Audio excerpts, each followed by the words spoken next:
L'oiseau de mauvais augure est une fable jeunesse d'Amarnath Hosseini, illustrée par un jeune garçon talentueux de 10 ans, Krishav Sanyasi. Le livre nous transporte dans une île paradisiaque menacée par une catastrophe environnementale qui a été inspirée du naufrage du MV Wakashio. Dans cet épisode de Mosée écrit, on vous emmène à la découverte de ce livre à travers les yeux de l'auteur, mais aussi du jeune illustrateur.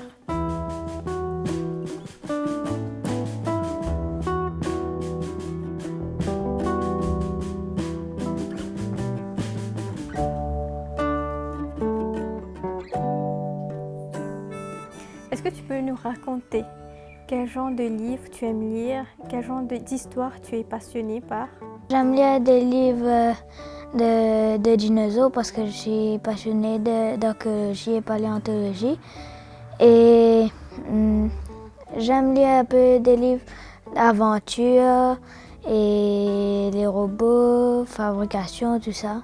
Il y a une autre histoire derrière la publication de L'oiseau de mauvais augure. Le docteur Issa Sgarali avait initié un projet juste après le naufrage de Wakashio.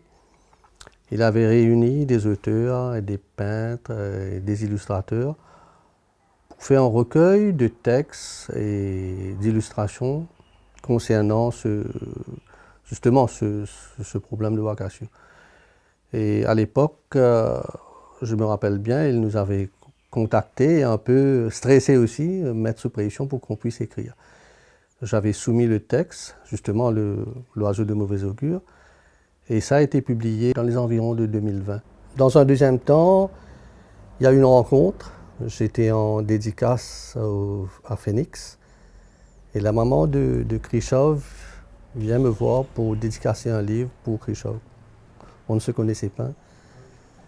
Et elle me parle du petit garçon. Elle me dit que c'est un passionné de lecture, passionné de dessin, de peinture. Et comme il habite à Quatre-Bornes, tout près de chez moi, je me suis dit, il faut que je rencontre Krishav.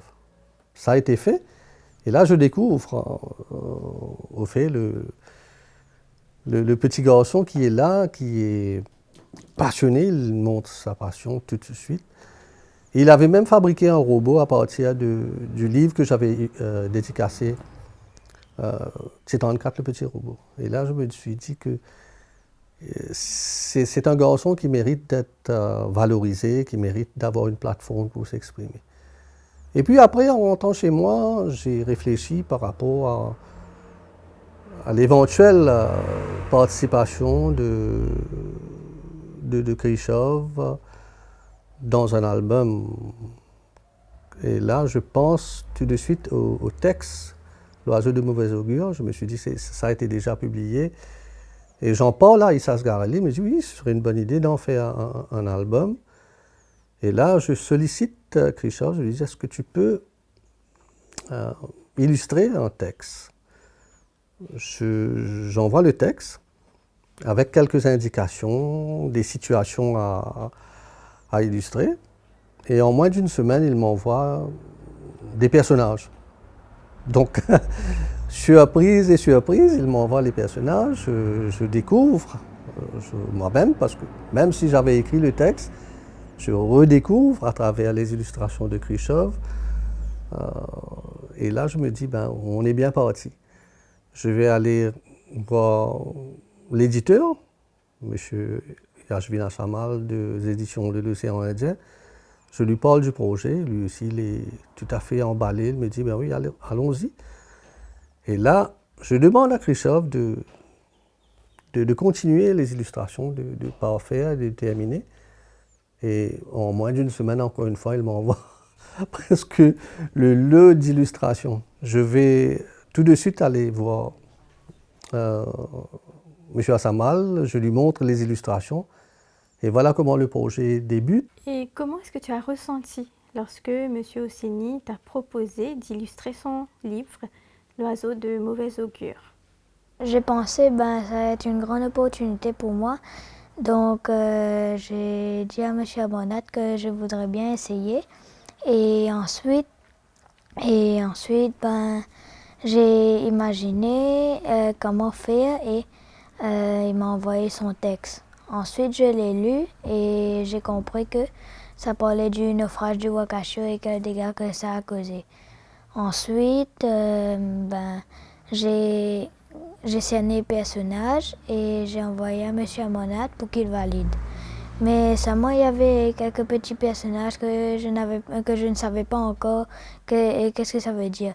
Donc, je suis partie chercher sur Google et j'ai vu les photos et j'ai un peu fait par moi, j'ai ajouté quelques petits trucs. Et est-ce qu'il y a des illustrations en particulier de Khrushchev qui vous a vraiment, vraiment impressionné et vous n'aviez même pas imaginé que le texte pourrait être illustré de cette façon? De par mon expérience, j'ai toujours été surpris par le travail que fait un illustrateur. J'ai travaillé avec beaucoup d'illustrateurs. Bon, à l'époque, le choix est fait par la maison d'édition, hein. Mais ici, moi, j'ai pris la décision suite à la rencontre avec Khrushchev. Donc, on redécouvre son texte fait à travers, c'est l'appropriation du texte par l'illustrateur. Parce qu'il ne faut pas oublier que dans un album, il y a la place pour le texte, mais il y a beaucoup de place aussi qui est consacrée au travail de l'illustrateur. Parce qu'il ne faut pas oublier qu'un album, c'est destiné à un enfant. Et bien souvent, un enfant ne maîtrise pas la lecture. Il découvre le texte à travers les illustrations. Par exemple, il va découvrir la couverture. Et déjà, je dois vous dire que la couverture illustre bien l'atmosphère qui règne dans l'histoire. Et du coup, est-ce qu'il y a un message spécifique que vous souhaitez partager avec les lecteurs, avec les jeunes lecteurs surtout, concernant la préservation de l'environnement? Au fait, nous avons tous été témoins des conséquences du naufrage de l'Acatio. L'oiseau de mauvais augure, au fait, c'est l'histoire du Wakasho vécue par une communauté d'animaux et d'oiseaux qui vivent sur une île. Et c'est leur point de vue par rapport à ce problème-là. Donc le message, il est, sans vouloir être moralisateur, mais c'est le personnage qui parle dans l'histoire.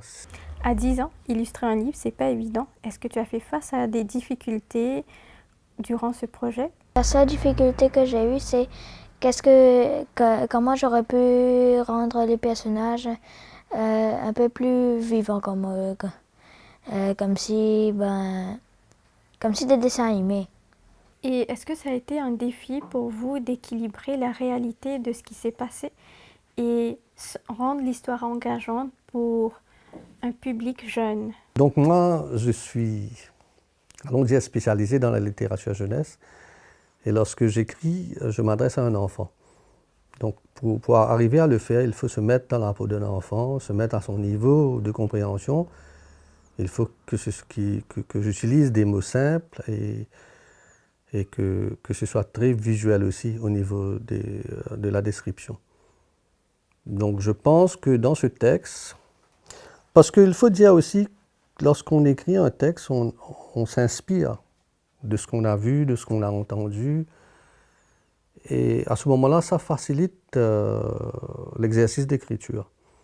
Donc j'ai eu beaucoup d'éléments, de témoignages, des images. Donc ça a facilité la structure, le développement de l'histoire. Mais écrire pour un enfant, bien sûr, ça il faut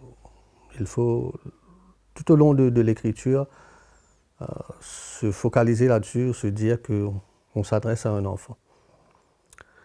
Mais je pense aussi qu'il faut prendre en considération le rôle des personnages dans l'histoire. Parce que bien souvent, un enfant, il va peut-être s'identifier à un personnage en particulier.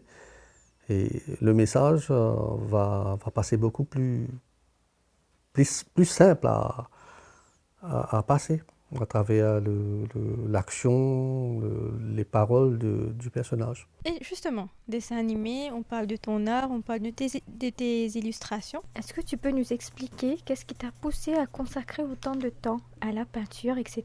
Parce que ça m'aide à me relaxer, c'est une passion pour moi. Et quand j'étais petit, je prenais des petits bouts de papier et je faisais des petits dessins. Et donc, est-ce que vous envisagez de travailler avec d'autres futurs talents pour vos projets dans l'avenir? J'ai déjà un projet en cours avec, bon, je ne vais pas en dire plus, je travaille avec une jeune fille malgache, une illustratrice qui vit en France, qui a déjà été publiée. Et on est là-dessus, il y a une maison d'édition malgache qui travaille sur ce projet. Et donc, comment est-ce que tu as réagi lorsqu'on t'a annoncé que tes dessins, tes illustrations seront publiés dans un livre pour être distribué aux Mauriciens et même ailleurs? J'étais très contente, j'étais excitée. Et comment est-ce que tu t'es pris pour faire tes dessins? Est-ce que c'était à travers des peintures, des crayons ou autre? Est-ce que tu peux nous en parler? J'ai dessiné les personnages avec des crayons, ensuite j'ai peint et ensuite j'ai passé plume. Est-ce qu'il y a un animal, un personnage ou une scène en particulier dans les livres parmi tes illustrations dont tu es très fière? J'ai bien aimé faire les moineaux et la partie que j'ai le plus aimée, c'est là où le paillanqueux intervient et dit au petit moineau, ben il y a une menace qui arrive, mais seulement les moineaux ne l'ont pas écouté. Et c'est qu'après qu'ils ont compris. Mais Samuel il disait que comme si ça c'est un oiseau de mauvaise augure, il ne faut pas l'écouter. Ben c'est juste après qu'ils ont compris. Mais après c'était trop tard. Et un des moineaux, j'ai fait un peu comme moi Spike. Est-ce que en voyant ces jeunes, est-ce que vous pensez que la littérature mauricienne, que l'art mauricien est sur une bonne voie? Non, vous savez, moi, je rencontre beaucoup de jeunes, beaucoup d'enfants dans différents milieux. Je dois vous dire qu'il y a beaucoup de talent partout où vous allez. Mais il suffit de leur donner la plateforme idéale pour qu'ils puissent s'exprimer, se valoriser. Et comme Krishov, il y en a beaucoup. Il faut simplement, je pense, je fais un appel à tout le monde, tous les artistes et les auteurs aussi, d'aller à la découverte de ces jeunes, et aussi dans les écoles. Il faut que les profs, que les responsables des écoles arrivent à déterminer, à identifier ces talents-là et aussi les encadrer pour qu'ils puissent évoluer, parfaire leur passion et leur talent. Finalement, quels sont tes rêves dans la vie? Ben, au fait, je rêverais d'être archéologue ou paléontologue.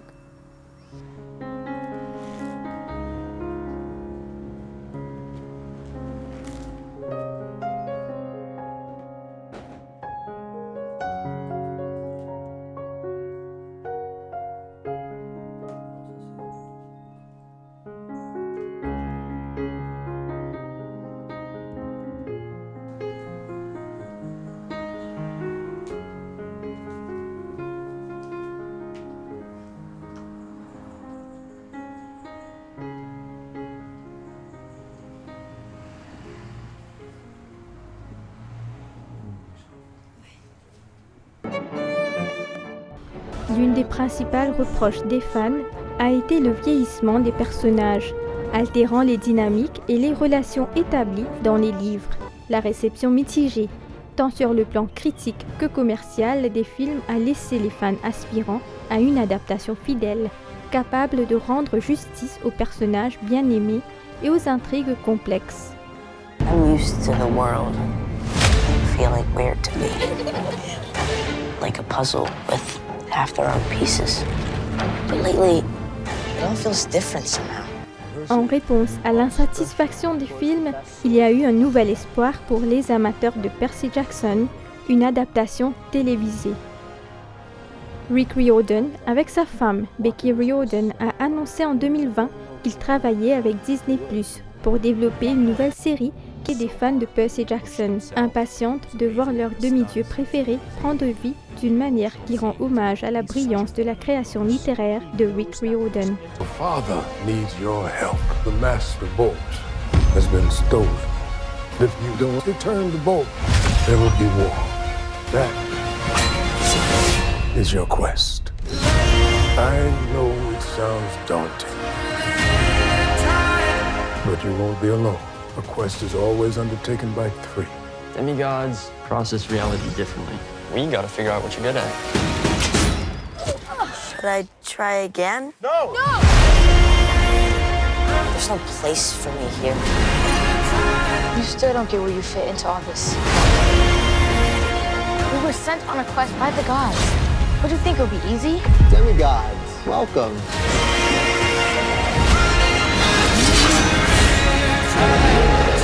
I'm not leaving you. Perseus! Hold fast. Brave the storm. Maybe I won't even need a sword. C'est ici que prend fin cette édition de Mosée écrit. Au plaisir de vous retrouver pour le prochain épisode. À très bientôt.